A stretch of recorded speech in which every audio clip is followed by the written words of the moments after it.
O que vocês estão vendo aí é uma pintura retratando, né, o poço de Sicar, que nós encontramos lá no Evangelho de João, no capítulo 4, daquele encontro do Senhor Jesus com a mulher samaritana, né, que é o chamado o Poço de Jacó. Né? Vocês conhecem a passagem, e aí você tem do outro lado uma foto marcando aí uma igreja, uma basílica que está ali naquilo que era né, o Poço de Jacó. Então, quando a gente vai lá para o Novo Testamento, eu convido você a ir lá comigo, no Evangelho de João, quando a gente lê aqui Evangelho de João, olha só que interessante que nós encontramos aqui, no capítulo 4, nós lemos o seguinte, capítulo 4, versículo 1. E quando o Senhor entendeu que os fariseus tinham ouvido que Jesus fazia e batizava mais discípulos do que João, ainda que Jesus, né, aí o versículo 3, deixou a Galileia e foi outra vez deixou a Judéia e foi outra vez para a Galileia, aí o versículo 4. E era-lhe necessário passar por Samaria. Então, essa região, né, Siquém, a cidade de Siquém, faz parte da Samaria, que, né, é chamado da Cisjordânia, né, mas biblicamente é a região da Samaria. E aí, olha só que interessante. Deixa eu ver aqui. Foi, pois, no versículo 5, a uma cidade de Samaria chamada Sicar, por isso o poço de Sicar, junto à herdade de Jacó, né, junto à herdade que Jacó tinha dado a seu filho José. Agora, olha que interessante que é isso aqui.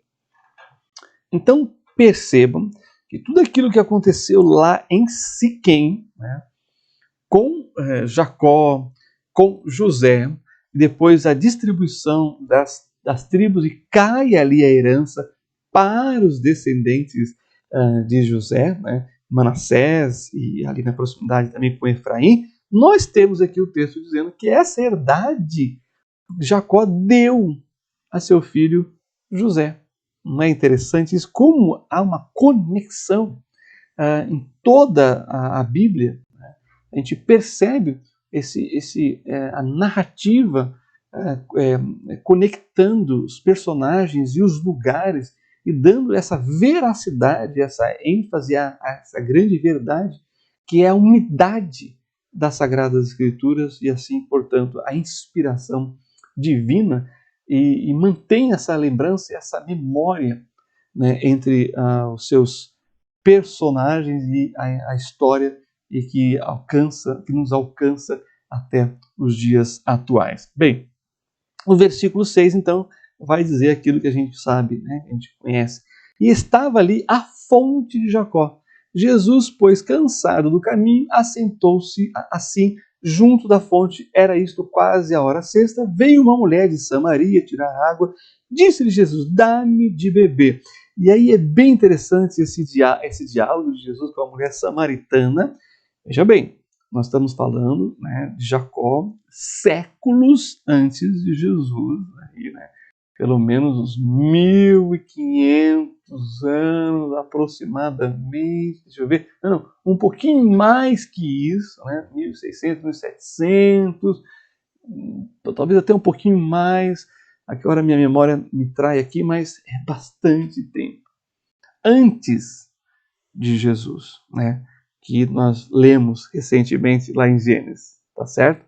Aí olha só o que essa mulher samaritana, nesse diálogo com o Senhor Jesus, que vai pedir a ela, né, água para beber, olha o que ela vai dizer aqui, deixa eu achar aqui, aqui no versículo 12, quando o Senhor Jesus tá dizendo para ela, olha, se você soubesse quem está falando com você, você é que ia me pedir água e eu te daria água viva.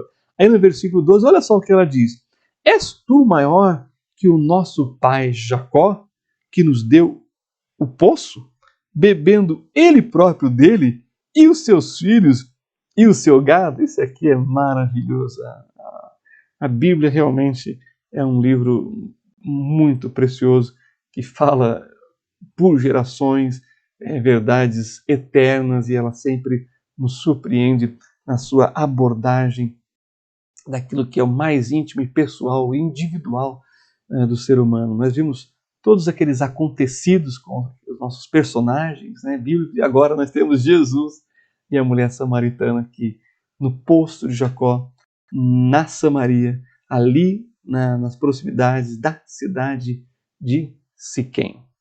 E nós sabemos o que vai resultar esse diálogo, a salvação dos samaritanos, começando, principiando com essa mulher, e a declaração muito forte de Jesus, contundente, mas importante, no versículo 22, é algo assim marcante. Jesus disse o seguinte para aquela mulher, quando ela questiona sobre onde se deve adorar, em Samaria, em Jerusalém, no templo, e olha só, Jesus diz assim no versículo 22, vós adorais o que não sabeis, nós adoramos o que sabemos, porque a salvação vem dos judeus. E aí o versículo 23 a 24 diz, mas a hora vem, e agora é, em que os verdadeiros adoradores adorarão o Pai em espírito e em verdade, porque o Pai procura a tais que assim o adorem. Deus é espírito, e importa que os que o adorem em espírito e em verdade. Para finalizar, eu quero dizer algumas coisas rapidamente, concluindo. Primeiro, Siquém foi um lugar de se estabelecer altar diante de Deus. Então, é um lugar de culto.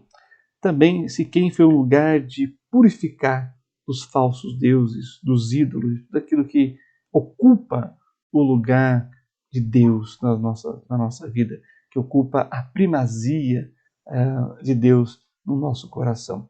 Também foi o lugar de se fazer aliança com Deus. Lembra de Josué? Pois é, mas também é o lugar de moradia para os que buscam justiça, cidade e refúgio, de moradia para os que servem a Deus no altar, os levitas e os sacerdotes mais especificamente. E por último, de repouso dos ossos de José. Não é? De um descanso final, mas que se renova na época de Jesus, falando, olha, se você quer adorar a Deus, em qualquer lugar que você estiver, seja em Jerusalém, em Samaria, aqui no Brasil, que seja em espírito e em verdade. Amém?